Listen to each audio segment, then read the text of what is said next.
전국 방방곳곳에서요 대형 집회들이 엄청나게 열렸었습니다. 1907년에 평양 대부흥, 그 놀라운 역사가 다시금 일어나기를 바라는 마음에서 정말 땅끝에서 땅끝까지 부흥을 갈망하는 집회들과 행사들이 많았었는데요. 그래서 정말로 많은 교회들이 그리고 단체들이 간절함으로 모이는 일에 힘썼습니다. 그때에 비하면 지금은 모이는 일이 참으로 힘들지 않습니까? 그렇죠? 여러분이 이렇게 굿TV를 위해서 이 자리에 모였다는 것 자체가 정말 귀한 섬김입니다. 여러분이 이 굿TV를 위해서 같이 기도하고 함께 모여서 이 부울경 지방에 하나님의 복음의 운동을 하기 위하여 손을 맞잡고 찬양을 하고 모이고 이 시간을 낸다는 것 자체가 정말 귀한 섬김인 것입니다. 그런데요, 불과 12년, 13년 전에 그 대부흥을 갈망하면서 많은 사람들이 모이기에 힘썼을 때에 그 결과가 어떠했습니까? 생각보다 좋지 못한 결과를 얻었다라고 적지 않은 사람들이 평가를 합니다. 왜이겠습니까? 기도가 부족해서일까요? 아니면 설교하시는 목사님들이 강사들의 말씀의 힘이 부족해서일까요? 아닙니다. 부흥은 행사로 이루어지는 것이 아니기 때문입니다. 부흥은 프로그램으로 이루어지는 것이 아니기 때문입니다. 마틴 로이드 존스 목사님께서 이렇게 말씀하셨습니다. 부흥의 주체는 인간이 아니다. 부흥의 주체는 누구다라는 것입니까? 하나님이시다라는 것입니다. 하나님께서 부어 주셔야 그 가운데 부흥의 역사가 일어나는 것입니다. 하나님께서 함께 하셔야 그 가운데 은혜가 넘치는 것입니다. 하나님을 영화롭게 해야 하는 이유가 무엇이겠습니까? 왜 우리가 하나님을 즐거워하고 하나님을 영화롭게 해야 됩니까? 그것이 인간의 목적. 그러니까 왜 그것이 인간의 목적이냐라는 질문을 할 때에 하나님께서 그렇게 창조했기 때문입니다. 하나님께서 그의 형상으로 우리를 창조하신 뒤에 매우 기뻐하셨습니다. 그런데 여러분 솔직히 심히 좋았더라 이 말씀이 오래 갔습니까? 아닙니다. 창세기 1장 읽고 2장이 창세기 1장의 내용을 창조에 대해서 보충을 하고 3장에서 바로 그 심히 좋았다라는 말씀이 사라져버려요. 그렇지 않습니까? 왜 하나님께서 그렇게 심히 좋았다라고 했던 그 인간이 하나님의 형상으로 지음받은 그 인간에게 하나님께서 가졌던 그 심히 좋았다는 말이 사라지게 됐을까요? 죄 때문에. 하나님과의 언약이 깨어졌기에 그 결과 무엇이 들어왔습니까? 죽음이 들어왔습니다. 인간의 본질적인 문제는 바로 사는 문제와 죽는 문제가 이제 되어버린 것입니다. 그 전까지 죽음이라는 것 자체를 알지 못하다가 하나님께서 너가 선악을 알게 하는 나무의 열매를 먹으면 정령 죽으리라 했는데 그 당시에 아담과 하와는 죽음이라는 것을 알았을까요? 몰랐을까요? 몰랐다 이 말입니다. 죽음 자체를 경험해 본 적이 없기 때문에, 죽음을 경험한 사람을 본 적이 없기 때문에 하나님이 말씀하시는 그 죽음이라는 개념 자체를 몰랐다 이 말입니다. 그런데 죄가 들어옴으로 말미암아 죽음이 들어오니 막상 그 죽음이 자신의 삶을 압도하기 시작하니 사는 문제와 죽는 문제가 본질적인 문제가 되어버렸다는 것입니다. 벌거벗은 인간은요 이제 무슨 감정을 느꼈습니까? 두려움과 부끄러움입니다. 주여 내가 벌거벗었으므로 내가 두려워하여 숨었나이다. 벌거벗은 것 자체가 이제 부끄럽다 이 말입니다. 그런데 무엇을 느낍니까? 두려움을 느끼는 것입니다. 하나님께서 너가 왜 두려움을 느끼느냐 물으십니다. 너가 왜 나를 두려워하느냐? 너와 나하고는 화목된 관계였는데 너가 어떻게 벌거벗었다는 것을 알았지? 너 벌거벗었다는 걸 모르는 존재인데, 너 부끄러움이라는 걸 모르는 존재인데, 너 두려움이라는 것을 모르는 존재인데 어떻게 그걸 알았지? 너 혹시 물으시는 것이죠. 이제 살기 위해서는요 부끄러움을 감춰야 했습니다. 이제 산다라는 것은 두려운 것입니다. 그뿐 아니라 이제 죽는다라는 것은 그동안 감췄던 부끄러움이 온천하게 드러나는 것입니다. 그리고 공포스러운 것이죠. 그러면 이제 내가 살고 죽는 문제에 있어서 너무나도 고통스러운 우리의 삶과 죽음의 문제에 있어서 그 눈물을 닦아주고 그 수고를 덜어주고 그 무거운 짐을 내려놓게 하는 참되고 유일한 위로는 무엇일까? 그 타락한 삶, 그 죄인의 삶이 너무 솔직히 힘들지 않습니까? 그렇지 않습니까? 여러분, 그리스도인으로서 이 땅 가운데 산다는 것 자체가 쉬운 일이 아닙니다. 너무나도 고통스러운 일이죠. 우리가 영광을 얻기 위해서는 뭐도 함께 받아야 된다? 고난도 함께 받아야 되는 것입니다. 그리스도인이라는 이유 때문에 우리는 알지 못하는 곳에서 애매한 고난을 받게 되는 것이 우리의 삶입니다. 삶이라는 것은 참으로 힘든 것이죠. 그래서 우리가 성경에서, 교리에서 죽음을 무엇이라고 이야기합니까? 죽음이라는 것은 우리의 모든 고통과의 단절일 뿐입니다. 우리에게는 죽음이라는 것은 더 이상 우리를 괴롭혔던 그 죄의 문제와의 단절인 것입니다. 우리는 그 죽음이라는 것이 영생을 누리는 그 과정 가운데 한순간일 뿐인 것이죠. 창세기 3장 이후로부터 인간은 계속해서 타락한 죄인으로 나타나는데요. 그 죄인으로 산다는 것이, 죽는다는 것이 부끄럽고 무서운 것이라면 나는 어디에서 참된 위로를 받을 수 있을까? 이 질문을 우리가 할 수밖에 없다라는 것입니다. 하이레벨 요리문답 1문이 바로 그것을 질문하고 있습니다. 그 답이 무엇인 줄 아십니까? 내 몸과 영혼은 내 거 아니다. 신실하신 우리 주 예수 그리스도의 것이다. 그의 보배로운 피로 내 모든 죄값을 치러주시고 나를 자유케 하시고 나를 소유하셨다. 그리고 우리 하나님 아버지의 뜻이 아니고서는 나의 머리카락 하나도 하나님께서 허락하지 않으신다. 상하지 않고 하나님께서 그리스도 안에서 구원받은 나를 보호하고 인도하여 주신다. 그뿐 아니라 성령께서 내가 온 마음과 힘을 다해서 주를 살도록 인도하신다라는 것입니다. 이렇게 삼위 하나님께서 나의 구원을 이루시는 것, 이것이 나의 유일한 위로다라고 말해주고 있습니다. 이 삼위 하나님의 구원의 은혜와 위로가 여러분에게 있길 바랍니다. 이 삼위 하나님의 위로를 누리며 살기를 바랍니다. 세상 사람들이 나를 힘들게 하리다. 내 남편이 내 편이라 할지라도 내 마음 못 헤아려 줄 때 우리 하나님은 내 마음 만져주신다. 그 위로를 우리가 붙들어야 되는 것입니다. 우리 하나님은 내 마음 아신다. 제가 어제 그 커피숍에서 이렇게 뭐 이야기를 뭘 준비하고 있는데 옆에 그 한 50대 초 뭐 이 정도 남녀가 앉아 계시더라고요. 대화가 좀 이상했어요. 바로 옆에 앉아가지고 안 들릴 수가 없어. 안 들릴 수가 없어요. 뭐 이야기를 하는데 남남이다.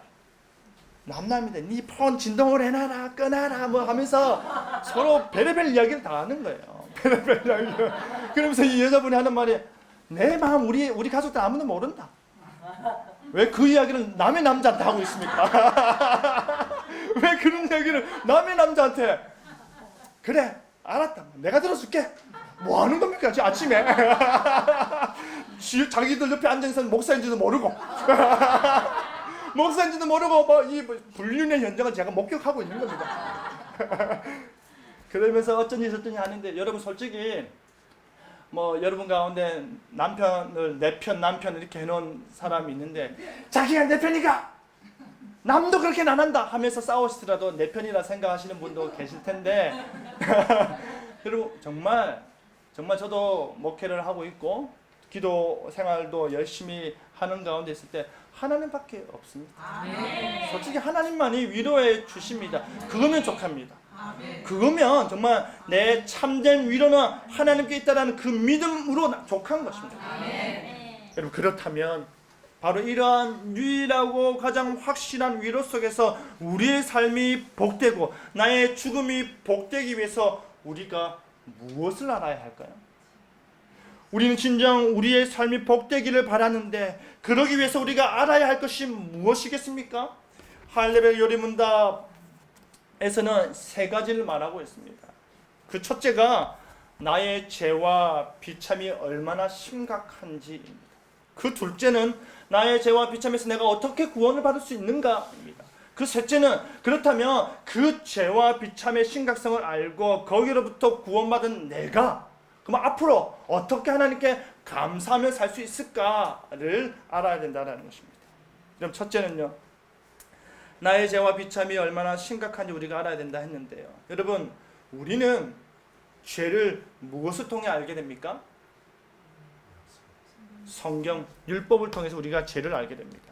율법의 핵심이요 강령이 무엇입니까? 하나님 사랑과 이웃 사랑입니다. 하지만 내가 하나님을 사랑하지 못하고 이웃을 사랑하지 못하고 오히려 미워하는 타락된 본성을 가지고 있으면 우리가 너무나도 잘 안다 이 말입니다. 교회 가면 목사님께서 혹은 그 인도자가 좌우에 계신 분들한테 인사하시기 바랍니다. 사랑합니다. 주 안에서 반갑습니다. 축복합니다. 하다가 뭐 이렇게 뭐 하다면 에이 김장로 아이 그러면 설교 듣다가 하다가 또 무슨 이야기 나면 김건사 이야기. 나는 안 그렇지. 저 이집사 이야기인데 목사님 어떻게 알았을까? 뭐 우리 그렇게 합니다. 방금 내 입으로 사랑합니다. 축복합니다. 이렇게는 김장로. 우리가 그렇게 하고 있지 않습니까? 우리는 하나님을 사랑하라는 말씀도 너무나 잘 알고요. 내 이웃을 사랑하는 말씀 너무나 잘 알지만 우리는 본질적으로 악에게 죄에 기울어져 갑니다. 늘상 그것에 대해서 쉽게 생각합니다. 그러니까 사도 바울이 뭐랍니까? 로마서를 쓰고 있으면서 로마에 있는 그리스도인들에게 복음이 무엇인지 본질적인 그리스도의 삶이 무엇인지를 이야기하면서 오라 나는 공고한 자로다. 이 사망의 몸에서 누가 나를 건져내랴? 라고 탄식할 수밖에 없는 게 뭡니까? 자기가 복음에 대해서 이야기를 하면서 자기가 참된 의에 대해서 이야기하면서 자기가 이신칭의 그 놀라운 보화를 설명하고 있으면서도 내 죄인이다. 내가 죄인인데 내가 이 고통스러운 삶에서 벗어나지 못하고 있는데 이 문제 어떻게 해결할 수 있을까? 하나님밖에 없다. 그 말을 하고 있는 것이죠. 내가 얼마나 큰 죄를 지었는지 그 죄가 나를 얼마나 비참하게 만드는지를 우리가 알아야 하는 것입니다. 그는 죽어 마땅하도다. 그는 죽어 마땅하도다 라고 소리치고 분노하니까 당신이 바로 그 사람입니다. 누구와의 대화입니까? 나단 선지자와 다윗과의 대화입니다. 다윗은 분노하였습니다. 죽어 마땅합니다. 당장 죽이겠습니다 라고 했는데 나단 선지자가 면전에서 당신이 바로 그 사람입니다. 우리는요 거듭나지 않고서는 하나님 앞에 도저히 선을 행할 수 없는 존재입니다. 하나님의 정의가 우리 모든 죄에 대한 대가를 바라고 있기 때문에 우리는 이 죄의 이 비참의 문제를 반드시 해결해야 되는 것입니다. 이 문제가 바로 우리가 그 죄와 비참을 아는 것에서 시작된다라는 것입니다. 둘째는 내가 어떻게 그 죄와 비참으로부터 구원받는지를 알아야 한다입니다. 우리의 구원은 행위가 아니지요. 우리의 구원은 금이나 은이나 보화로 사지는 것이 아닙니다. 베드로가 그걸 이야기하고 있는 것입니다. 우리가 하나님께서 우리를 거룩으로 부르셨다. 그 거룩을 우리가 닮아가야 된다. 그런데 나는 금과 은으로 사여진 것이 아니라 그리스도의 보배로운 피로 사여졌다 이 말입니다. 그 구원을 향한 참된 믿음이 있는 자는 죄와 비참으로부터 자유케 되는데요. 그렇다면 그리스도인들이 무엇을 믿어야 할지를 가장 잘 보여주는 것이 무엇이겠습니까? 우리가 믿는 바, 내가 믿는 바에 대해서 가장 잘 보여주는 게 무엇이겠습니까? 여러분 너무나 잘 아는 것입니다. 사도신경입니다. 대부분의 교회가 예배 때마다 고백을 하죠. 사도신경으로 우리의 신앙을 고백하겠습니다. 그 의미가 무엇이냐면 사도신경을 다 같이 고백함으로 말미암아 우리가 이 신앙 고백의 전제 위에 하나님의 말씀을 받겠습니다. 이 신앙 고백의 통일성 아래 하나님께 예배하겠습니다라는 의미가 담겨 있습니다. 어떻게 우리가 그 사도신경이 구성되어 있는지 알 필요가 있는데요. 사도신경은요, 우리가 예배 때마다 고백하는 사도신경은 나는 믿습니다. 성부 하나님과 그의 창조를, 나는 믿습니다. 성자 예수님과 그의 구속하심을, 나는 믿습니다. 성령 하나님과 우리의 성화를, 이렇게 세 구조로 나누어져 있습니다. 이 복음의 핵심이 담겨져 있는 사도신경을 우리가 매주 예배 때마다 고백한다면 우리는 이 사도신경의 내용을 깊이 있게 배워야 합니다. 매주 예배할 때마다 고백한다면 이것을 단 한 번이라도 깊이 있게 공부할 필요가 있다 이 말입니다. 그리고 그 복음의 핵심적 내용을 배운 그리스도인들은 말씀과 더불어서 또 다른 은혜의 방편인 세례와 성찬을 통해서 우리의 구원이 전적으로 십자가에 대한 예수 그리스도께 있다라는 것을 고백하고 그 은혜에 참여하는 것이죠. 세례와 성찬을 통한 그리스도의 구속의 은혜를 우리는 보아야 하는 것입니다. 셋째로, 구원받은 나는 어떻게 감사할 것인가입니다. 우리의 구원은 전적으로 하나님의 은혜에 달려 있습니다. 그렇죠? 하나님의 은혜가 아니고서 우리가 구원받지 못합니다. 우리의 구원은 전적으로 하나님께서 하시는 일입니다. 하나님께서 하시는 일입니다. 내가 할 수 있는 일이 아니다, 이 말인 것이죠. 그렇다면 우리 편에서 할 수 있는 것, 혹 우리 편에서 해야 하는 것이 남는데요. 그것이 바로 감사입니다. 어떻게 감사할 수 있을까요? 어떻게 하는 것이 감사일까요? 구체적으로 감사의 기준과 원리가 우리에게 있어야 하지 않겠습니까? 장로님은 장로님 되셨으니까 500만 원, 권사님은 권사님 됐으니까 300만 원, 그리고 장집사는 장집사 됐으니까 200만 원. 이게 감사의 기준입니까? 이거 아닙니다. 그렇죠? 제가 예전에 우리 목사님께서도 이제 아프리카 우간다 갔다 오셨는데, 우간다에 이제 이상한 신학과 이상한 이런 교회 운동을 하는 데가 있습니다. 거기에 세미나 참석했다가 그 아프리카에서 온 그 선교사님 통해서 그런 이야기 들었는데요. 집회를 하는데 그 강사가 이렇게 이야기하는 것입니다. 굉장히 이상합니다. 여러분은 하나님께 감사하기 원하십니까? 예, 아멘, 할렐루야 합니다. 하나님께 감사하기 원하십니까? 할렐루야. 그럼 얼만큼 감사하기 원하십니까? 1달러 감사함 나왔습니다. 2달러 있습니까? 2달러 감사 나왔습니다. 2달러 나왔습니다. 3달러 있습니까? 3달러. 10달러 없습니까? 10달러. 그럼 저 뒤에서 갑자기 100달러 감사 나와서 하나님께 영광 박수로. 제가 연기하는 것 같습니까? 실제입니다. 제가 동영상 보고 깜짝 놀랐습니다. 그러면서 그 강사가 지금 아프리카에 이렇게 놀라운 성령의 역사가 일어나고 있다고 이야기하는데요. 그게 무슨 성령의 역사? 뭐 격려하는 것도 아니고, 그렇지 않습니까? 깜짝 놀랐습니다. 이건 감사의 기준이 아닙니다. 그건 감사의 원칙이 아니지요. 우리가 예수님께서 말씀하실 때 우리가 끊임없이 기억해야 되는 것은 무엇입니까? 가부의 그 두렙돈이 그 없는 것 가운데 바친 것을 예수님께서 가장 귀하게 여기셨다, 이 말입니다. 하나님께서는 내가 무엇을 가지고 어떤 것을 드리느냐가 중요한 것이 아니라 내가 어떻게 사느냐가 중요하다, 이 말입니다.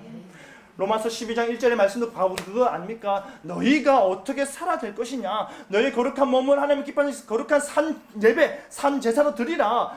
손에 들고 오는 거 중요한 게 아니고 뭐가 중요하다? 내 삶이 중요하다, 이 말입니다. 십계명이 그리고 주기도가 하나님께서 우리에게 주시는 감사의 원칙으로 성경이 이야기하고 있습니다.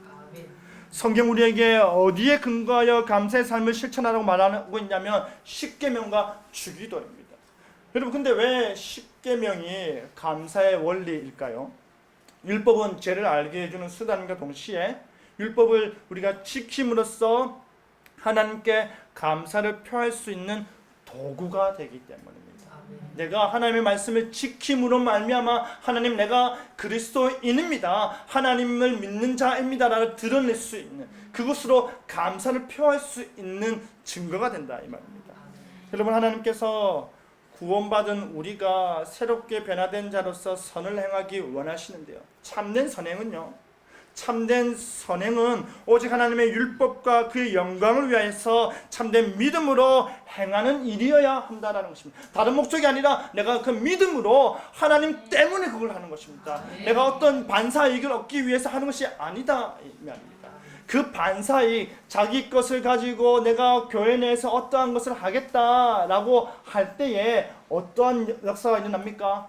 아나니아와 삽비나가 바로 즉사하였던 것처럼 자기가 교회의 어떤 중직자로서 무언가를 바쳐야겠고, 근데 바치는데 그 바치는 재물은 부정직한 것이고, 교회 앞에서는 내가 이만큼 바칩니다 라고 이야기하면 자기들 다 챙겨놓은 상황 가운데 성령께서 그들을 치셨다, 이 말입니다. 그렇기 때문에 율법의 핵심인 십계명을 행하는 것이 바로 우리의 감사의 행위가 된다는 것입니다. 여러분, 1계명부터 10계명까지 다 같이 외워보겠습니다. 시작하면 떨릴 겁니다. 순간 막 떨릴 거예요. 1계명은 이게 막 헷갈리고 막 그럴 거예요. 그런데 그 계명 앞에서 그 계명의 깊은 의미를 알고 그것을 아는 가운데서 하나씩 둘씩 내가 지켜나가는 것이 보통 어려운 일이 아닙니다. 여러분 만약에 누군가에서 분노를 합니까? 누군가에 증오를 합니까? 누군가가 엄청 부럽습니까? 여러분 누군가를 분노하고 증오하고 싫어한다면 여러분 육계명을 어기는 것입니다. 누군가에 막 부럽고 누군가에게서 막 그것을 나도 가졌으면 좋겠다라는 마음이 든다면 십계명을 어기는 것입니다. 십계명 자체가 문자적인 의미가 아니라 그 영적인 의미가 너무나 풍성하기 때문에 그것을 지킴으로 말미암아 우리는 하나님께 감사의 표현을 하는 것입니다. 그뿐 아니라요, 주기도가 감사의 원리가 됩니다. 우리가 하나님의 모든 계명을 다 지킬 수 있습니까? 없습니다. 그죠? 그러면 우리가 하나님께서 주신 단 한 계명이라도 온전한 의미에서 완전히 지킬 수 있습니까? 온전한 의미에서 완전히 없습니다. 주여, 내가 어려서부터 그 모든 계명을 다 지켰나이다. 누굽니까? 부자 청년 이야기입니다. 주여, 선생이시여, 내가 그 어려서부터 다 지켰습니다 라고 하니까 예수님께서 그래? 그러면 너가 부자지 않느냐? 너 모든 소유를 다 팔고 가난한 데 나눠준 다음에 그런 다음에 나를 쫓아라 하니까 이 청년이 어떻게 했습니까? 근심하며 들어갔습니다. 그런데요, 십계명에서 두 원리, 십계명의 강령, 하나님 사랑과 이웃 사랑입니다.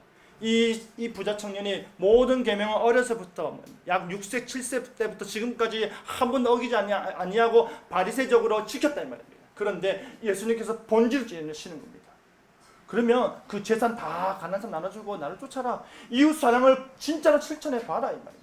너 주변에 굶주린 사람 많지 않느냐? 너 주변에 힘든 사람 많지 않느냐? 그렇다면 그 부를 가지고 그들에게 나눠주고 모든 거 포기하고 나를 쫓아와라. 이웃 사랑 한번 실천해 봐라 라고 물으니까 근심하는 것입니다. 계명대로 지키지 않겠다 이 말입니다. 그렇기 때문에 우리는요, 이 하나님께 의존하는 행위로서 내가 하나님께 의존하고 하나님께 모든 것을 맡긴다는 의미에서 기도를 해야 하는 것입니다. 구원의 은혜와 구원의 유익을 끊임없이 부르짖어야 하는 것입니다. 왜입니까? 구원은 누구에게 달렸기 때문에? 하나님께 달렸기 때문입니다. 그런데 그 기도의 참된 원리를 우리 주님께서 가르쳐 주셨습니다. 이 주기도의 본을 따라서 우리가 하나님께 기도할 수 있는 것입니다. 하나님을 구하고 우리의 필요를 구하고 그리고 하나님과 우리의 필요가 채워졌을 때에 하나님께 성령 찬송을 올려드리는 그 구조가 바로 주기도다 이 말입니다. 그렇게 기도하고 감사하라는 말씀인 것이죠. 하나님의 말씀을 통해서 자신의 죄와 비참을 아는 자는요, 사도신경을 통해서 우리가 어떻게 구원받을 수 있는지를 알게 되고요, 십계명과 주기도를 통해서 구원받은 우리가 어떻게 감사할 수 있는지를 알게 됩니다. 여러분이 교회에서 사도신경과 주기도와 십계명을 깊이 있게 배우셔야 합니다. 그 깊이 있게 배운 이후에 이러한 원리로 내가 신앙을 고백해야 되겠구나, 이러한 원리로 내가 감사의 삶을 살아야겠구나, 이것이 내가 하나님께서 나에게 주신 감사의 원칙이구나 라는 것을 우리가 깨달아야 한다는 것입니다. 이상의 사도신경과 십계명과 주기도는요, 고대 교회로부터 지금 생겨난 것이 아닙니다. 고대 교회로부터 내려오는 세례 교육 전통이었습니다. 뭐 전통이었다고요? 세례 교육. 세례를 받기 위해서 배워야 되는 내용이 무엇이었냐면 사도신경과 십계명과 주기도였다 이 말입니다. 그것을 깊이 있게 공부를 하는 것이죠. 단순히 암기하는 데 그 목적이 있는 것이 아니라 그것을 깊이 있게 배우는 것이 몸된 교회의 구성원이 될 수 있는 기초 교육과 자격이었다라는 것입니다. 사랑하는 성도 여러분, 우리가 지금 고백하는 이 모든 교리는요, 성경에 기초합니다. 그리고 이 모든 교리는 교회가 시작과 더불어서 함께 하여 왔습니다. 늘 우리 곁에 문서화되어 있었지만 늘 우리 곁에 커다란 버팀목이 되어 주었습니다. 그리고 우리로 바르게 믿고 바르게 성장하고 바르게 하나님을 예배할 수 있도록 섬기도록 지침을 제공해 주었습니다. 이 교리의 가르침을 통해서 우리는 우리를 부르신 분이 어떠한 분이신지를 보다 명쾌하게 알게 되는 것입니다. 우리를 무엇으로 부르는지 보다 구체적으로 우리는 말씀을 통해서 교리를 통해서 알게 된다라는 말입니다. 아멘. 여러분, 우리를 부르신 자는 거룩하신 분이십니다. 아멘. 내가 거룩하니 너희도 거룩하라 라는 명령을 거리낌 없이 하실 수 있으신 완전하신 하나님이시다라는 것입니다. 그가 우리로 모든 행실에 있어서 거룩하라 하시는데요, 만약에 우리가 그 거룩을 요구하시는 하나님에 대해 잘 알지 못한다면, 하나님이 거룩을 요구하시는데 하나님을 잘 모른다면, 그 거룩의 의미를 잘 모른다면, 그 하나님을 모르고 믿는 어리석음을 보인다면, 우리가 무엇을 믿어야 하는지 모르고 교회 생활을 한다면, 우리가 교회 생활을 한다고 하지만 단순히 도덕적이고 종교적인 행위에 그친다면, 우리가 어떻게 사는 것이, 우리가 어떻게 죽는 것이 하나님을 즐거워하고 하나님을 영원토록 영화롭게 하는 방법인지 모른다면 이보다 더 비참한 일이 어디에 있겠습니까? 그렇기 때문에 우리가 모든 행실에 있어서 하나님의 명령에 따라 거룩하고자 한다면 하나님을 아는 일에 힘써야 할 것입니다. 거룩을 흠모하는 만큼 하나님을 알고 배우는 일에 힘써야 하는 것입니다. 그 일에 여러분이 귀하게 쓰임 받기를 바랍니다. 그 일에 여러분이 강력한 영향력을 끼치길 바랍니다. 그 일에 이 굿TV가 이 부산, 울산, 경남 지역 가운데서 하나님의 복음, 하나님의 말씀, 하나님의 진리를 정말 제일 앞에 서서 선두에 서서 선포하는 역사가 일어나기를 바랍니다.